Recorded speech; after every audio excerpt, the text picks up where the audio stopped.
All right, guys, what's going on? It's Jack, and welcome back to another video. And man, Mark Rubin continues to really be transparent over on Twitter or X or whatnot. And through his transparency, we learned earlier today or yesterday, depending on when this video goes up or whatnot, that the XDefiant engine itself was actually not meant for first-person shooters. As a matter of fact, it was an MMO previously. So I'm going to read this brief article for you real quick, and then after that we can discuss. And the article says, and I quote, "Despite the large fan base, the game has some issues, especially bugs. When a fellow player tweeted to XDefiant executive producer Mark Rubin that the game might have been rushed, the developer replied with a lengthy explanation that the engine, Ubisoft's massive Snowdrop engine, wasn't envisioned for that genre and therefore still needs a lot of improvement." So Mark Rubin basically said, rushed out? No. What we have is an engine that has only ever been an MMO. And so all the infrastructure for an FPS has had to be built up from the ground floor. Even Call of Duty started on ID Tech, which was a shooter engine. Apex Legends started on a shooter engine, but for us, we're working on developing all new tech in an engine that was designed for something else. That being said, the engine is really great, but it does require a lot of work. And with that work comes a lot of bugs and other engines have already worked out. We're not a shooter that's been out for 20 years. If you like what we are trying to do, stick around and you'll see things improve and new features get added. But if the game isn't for you, that's okay. You can move on. It's not that it's outdated. It's more just that it wasn't made to do first-person shooters. So there's a lot to do and to improve. And on top of that, the article actually continues on to say, indeed, Snowdrop was devised for Tom Clancy's The Division. Later on, its incredible potential convinced Ubisoft to use it in many other games, such as Mario plus Rabbids, Kingdom Battle, and its sequel, Starlink, Battle of Atlas, and The Settlers, New Allies, among others. XDefiant is not the first game powered by Snowdrop at launch, as Avatar: Frontiers of Pandora launched in December of 2023. However, that game was a single-player title with optimal co-op, which as a competitive multiplayer shooter has far different needs. Now, this is actually very interesting because just reading this article actually says that the game itself actually has a lot of potential because in terms of the way they're building it, because they're not necessarily building, how do I put this? It's like they're teaching this engine that does specific things very well that wasn't necessarily designed by a shooter, but they're kind of, I guess, teaching that engine so that way it can work for a shooter. Like for me, that's kind of what it says, so to speak. So to see it done that way, as opposed to, having something that was meant for shooters and just kind of adding on to it, is kind of a very interesting approach, which obviously would have a person that's just reading this that doesn't know anything about development, including myself, from a firsthand perspective. It could make you excited when you look at it on one side, and at the same time, when you look at it from the other side, it can make you hella nervous. So, which is a very interesting approach. And it looks like that this game is going to continue to have its, how do I put this? Its transition, its growing pains, so to speak, as time goes on. Now, right off the bat, before I have to say what I have to say about everything here, is that like some of you guys might be interested, well, which side am I on? Well, because some people come to my channel and they think I'm absolutely dogging on XDefiant when they listen to one part of one of my videos, as opposed to actually going back and looking at the channel and seeing how literally every single video, if not 99% of the videos that I've put on this channel, were all about XDefiant and supporting XDefiant. But that doesn't mean that I'm not going to give constructive criticism where it's due. It's simple as that. That's why I do what I do. It's very simple. I'm not gonna, kiss anybody's ass in real life, and therefore, when it comes to video games or this whole YouTube thing or whatever, I am not gonna do that either. So anyway, continuing on here. In terms of what the side that I'm on, guys, I obviously support XDefiant. If you've been here long enough, you know that I support XDefiant. I'm almost a level 150 in this game, okay? So, and it's not like I have no job. You guys know, I work, 40 plus hours a week, 44 or so on average, right? I do my other stuff or whatnot. I don't have a wife and kids. And with my free time, one of the things I like to do is make videos. I love to play video games. The XDefiant is the main one that I'm playing right now. And And truth be told, there's other adult things that we do as well. So with all of that free time, you know, when you don't have a wife and kids, okay, and you have maybe slightly above average in terms of responsibilities and adulting, and you've got all this free time, you can use that free time as you wish to, you know, as an adult. And that's exactly what's going on with me here. So I'm doing what I love to do. And one of the things I love to do is make videos and give constructive criticism and or praise it when it's due. So anyway, so I absolutely support XDefiant, and I'm actually very much looking forward to seeing the transition that it's going to go through. Because for me personally, one of the things that I am looking forward to, because I have faith in the devs. I've said that from the beginning, and I still stand by that.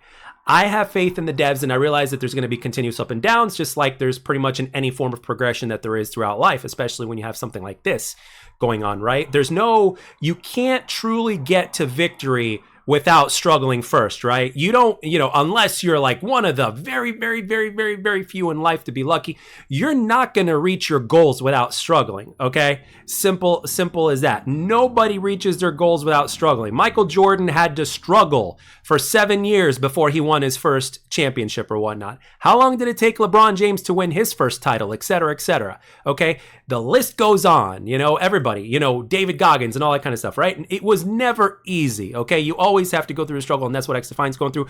But because we've already been given evidence time and time again that these developers not only care about their own development team and as well as the community and what the community has to say and the kind of transparency that they've been giving people, both small content creators and large content creators alike, as well as just regular people that don't even do content creation over on Twitter or whatnot, responding to negative comments as well as, all the positive stuff as well, and being transparent and letting us know what's going on and teaching us about the process of what's going on. It's like, okay, all of the evidence is there that this game is definitely going to reach its potential if we let everything happen the way it's supposed to happen. And with that being said, there's going to be struggle. And for me, I'm one of the patient players. I'm one of the patient people that is willing to stick around and to see what's going to happen with this game, because I envision XDefiant with an amazing netcode that has a good connection, the hit detection being flawless that would rival any first-person shooter out there, games that could be found even quicker than they are now, the controls being smoother than what they are now, the responsiveness of everything being better than what it is now, the content being a lot more numerous with a lot more guns to play, a lot more things to unlock, et cetera. I envision a future like that, and I truly believe that these developers not only know what it is that we want as well, but they know their stuff because they've done it before, they've listened to us, and they've proven that they listen to us, and they're doing their best to give that to us. Now, I am not a game developer. The only thing I know about game development is from the limited sources that I have on the internet in terms of the videos I've seen from old games that have been made over time. I think the most recent game that I saw behind the scenes making of, and I've seen every single episode, was the Sprint for Halo 5. And I have nothing but total respect for the devs in terms of everything they go through in order to release a game. Even if it's released quote unquote broken, I still respect the shit out of the devs simply because of the fact that they go through a lot. Hell, even back during the days of Donkey Kong, the original Donkey Kong Country for the Super NES, and on my first channel, my second channel, I actually did kind of a retrospective video on that actually. And one of the things that was mentioned, that I mentioned in the video as well, and was the fact that the devs were so busy and were crunching so hard to meet their deadline that they were spending night after night in the office, sleeping like under their desk, because there was no time to go home and to get started or whatnot. And hell, there was only like maybe a few hours or whatever it was. So it's like, what am I going to spend that time driving to and back from? I might as well sleep here. So that's how hard it could be sometimes in order to develop all this stuff. Plus, there's really no room for error, especially when it comes to mathematics. So these guys that obviously, if you're a game developer, you got to be real good at math as well. And plus you have to, like, there's certain parts of the game that can't get developed until another part of the game is developed first. Art has to, there's the art version of it, and then there's the programming, and then there's everything else that goes in between. So I mean, there's a lot of different puzzles that comes to games and stuff like that. So there's no doubt that the devs are absolutely working their asses off. And the thing is, I'm looking at this the same way Mark Rubin is. It's a sprint. It's not a marathon. So in order for the game to actually get there, there has to be a certain level of balance, a work-life balance as far as the devs are concerned. And at the same time, there needs to be a balance in terms of the devs doing what they want to do with the game, and at the same time listening to what the community is giving them feedback-wise. Because there has to be a teamwork in that aspect going on, right? That's actually how you solve problems, is by listening to both sides and taking both sides into account and actually doing something that appeases both sides as opposed to being one-sided. So ultimately, that's what's going to get you to success. And I think with time and, of course, with patience, XDefiant will get there. And I'm actually really looking forward to seeing all the different changes over time that it's going to have. Because as of right now, my goodness, there's always something like a motorcycle, a bus, or a car or whatnot that drives by that's so loud that I apologize about that, guys. Not much I can do about that. I've got 3 filters running, but at the same time, you know, because of where I live, I really can't move my stuff to where it is. So I apologize about the background noise, but I do the best I can in terms of when I record. But anyway, back on topic. I think XDefiant really is going to reach to where it is. But like I said, there's going to be growing pains that are going to be had. And everything else. But I, for one, am excited about this, and I'm glad that Mark Rubin was as transparent as he was in talking about the game engine.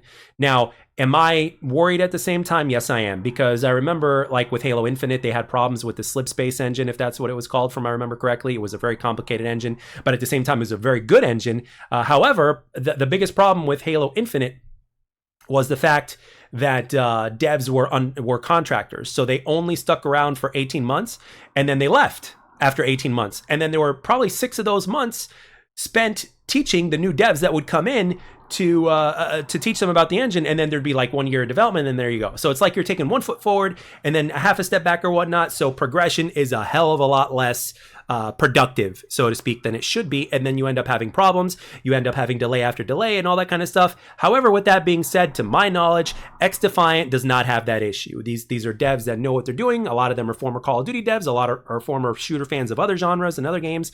So therefore, we pretty much have a good development team on our hands here. And I think their methodology is correct. And as a community, we're actually not used to that.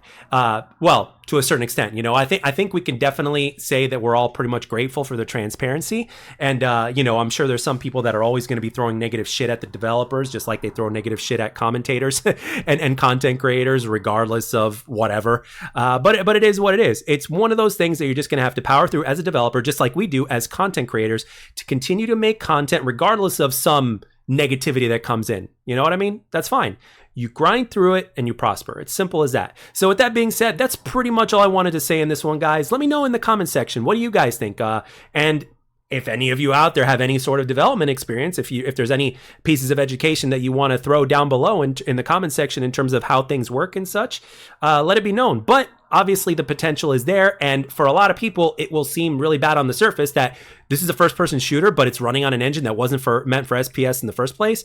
But at the same time, you do a little bit of critical thinking, and you think a little bit, you know, you go below the surface and you think a little bit deeper, and in terms of how you can develop this to actually work for a first-person shooter that can actually be better if done correctly, then I would say the potential is there. That's for sure. And one more thing I almost forgot to mention was that because this was developed from the engine itself was for an MMO in the first place, and with all these other games that I mentioned earlier from this article that have used other games that have used this engine, guess what that means, guys?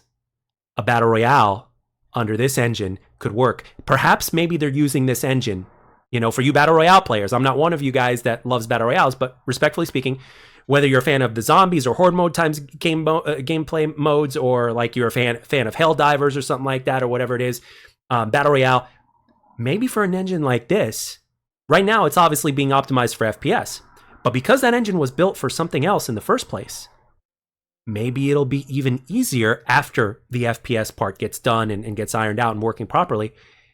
Maybe it'll be that much easier to invent different types of game modes that are within the Ubisoft umbrella. Think about that for a second. So, in conclusion, if you look below the surface, this game has that much more potential than what it seems on the surface. But with that being said, guys, I'd like to thank everybody for taking the time to watch and or listen, and I'll catch you guys on the next one.